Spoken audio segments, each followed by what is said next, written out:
This footage from the 30th Mechanized Brigade reportedly shows Ukrainian Marines using weaponized drones to drop bombs on Russian troops.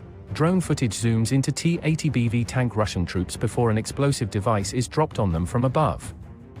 The attack was reported by the Ukrainian 30th Mechanized Brigade in the direction of Bakhmut. Besides, the armed forces of Ukraine have repelled enemy attacks near 11 settlements. The relevant statement was made by the General Staff of the Armed Forces of Ukraine on Facebook. Ukrinform reports. Russian troops are trying to hold the temporarily occupied areas, focusing efforts on restraining the actions of Ukraine's defense forces in certain directions. At the same time, they continue attempts to conduct offensive operations in the Bakhmut and Avdiivka directions. During the day, Ukrainian forces repelled enemy attacks near such settlements as Zelin in the Kharkiv region, Bilohorivka, Mykolaiivka, and Novoselivsky in the Luhansk region, Avdiivka, Bakhmutsky, Vesely, Vodiane, Maersk, Marinka, and Novobakhmutivka in the Donetsk region. Russian soldiers continue to open fire on Ukrainian positions along the contact line.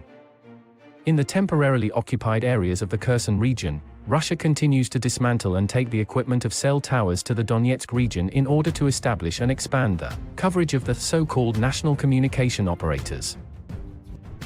Preparations for the evacuation of Russian individual units and military equipment from the right bank part of the Kherson region continue. For this purpose, the availability of watercraft in the river fleet is verified. According to the updated information, the personnel Russian military was hit in previous days. In particular, a convoy of Russian military equipment was destroyed in the Kherson region, 1 ammunition depot, 5 ammunition and military equipment units were destroyed, and up to 120 enemy troops were wounded in the Zaporizhzhia region. Over the past day, Ukrainian air forces have launched 21 strikes on enemy positions, including 15 on ammunition and military equipment clusters, 2 on platoon strong points, and 4 on air defense missile system positions.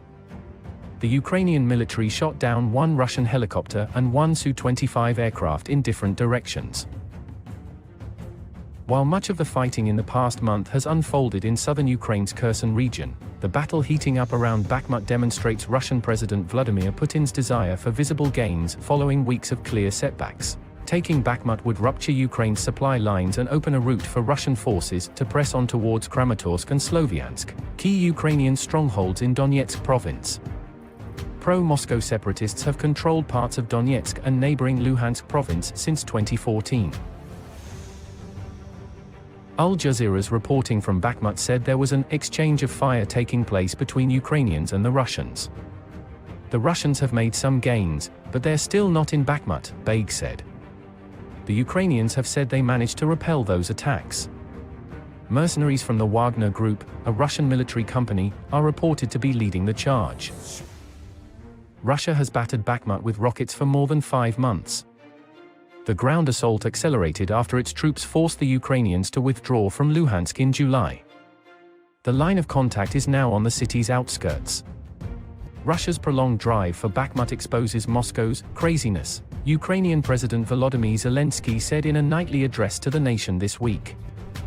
Day after day, for months, they have been driving people there to their deaths, concentrating the maximum power of artillery strikes there, Zelensky said. The province's Ukrainian governor reported as Russian troops pressed their attacks on Bakhmut and Avdiivka, a small city about 55 miles to the south that also remains under Ukrainian control. Governor Pavlo Kirilenko said the civilian population was suffering as the region has become an active war zone. Civilians who remain in the region live in constant fear without heating and electricity, Kirilenko said in televised remarks. Their enemy is not only Russian cannons but also the cold. Everywhere around us, there are signs of destruction, Baig said. The power's out in the city as well, and constantly we are hearing the battle and this fighting taking place. Russia needs a victory in Bakhmut given its deteriorating position in Kherson, and its loss of control over large swaths of the northeastern region of Kharkiv to a Ukrainian counteroffensive last month. Russia's suffering defeats across the board, said Samuel Ramoni, an associate fellow at the Royal United Services Institute, a defense think tank based in London. They need the optics of some kind of an offensive victory to assuage critics at home and to show the Russian public that this war is still going to plan. Meanwhile, as reported by Reuters, Russia ordered civilians to leave a sliver of Ukraine along the eastern bank of the Dnipro River, a major extension of an evacuation order that Kiev says amounts to the forced depopulation of occupied territory. Russia had previously ordered civilians out of a pocket it controls on the west bank of the river, where Ukrainian forces have been advancing to capture the city of Kherson. Russian-installed officials said on Tuesday they were now extending that order to a 9-mile buffer zone along the east bank as well.